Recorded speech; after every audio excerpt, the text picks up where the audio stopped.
everyone, my name is Donny Lowy from CloseoutExplosion.com. I have a wholesale business here in New York. The next time you are in New York, you are welcome to visit the warehouse. Today I'd like to discuss with you the wholesale business Africa market status.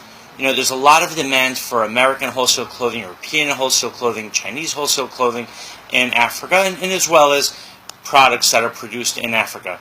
Now, as we know, right now the world isn't exactly in a recession, but the price of oil is very low, prices of commodities are very low because the Chinese economy has slowed down, so there's less of a demand for commodities, there's less dependence on oil as there is in the past. So for that reason, a lot of the African currencies have decreased in value as compared to a year ago.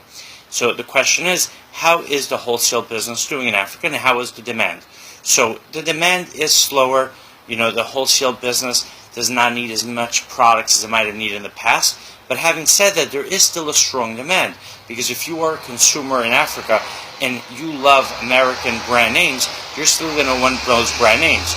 You are still going to go to your local retailer, whether it's in Nigeria, Kenya, or South Africa, and ask them if they have any Tahari suits, any Nine West dresses, any Guess shoes. Those retailers need to buy those brand names either directly from the brands, or they could get it from wholesalers and from closeout businesses, such as my business or other wholesalers who carry brand name merchandise. So the demand is still there.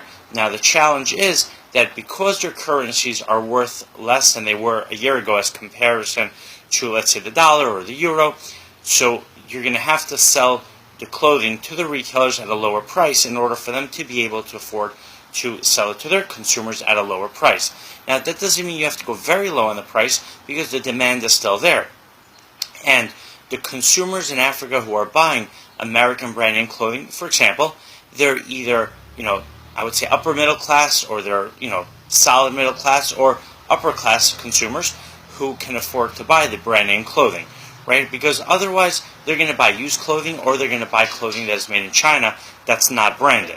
So you already know from the beginning that the customers who are going to buy your brand name clothing or brand name shoes or brand name handbags are customers who have the potential to be able to afford that merchandise.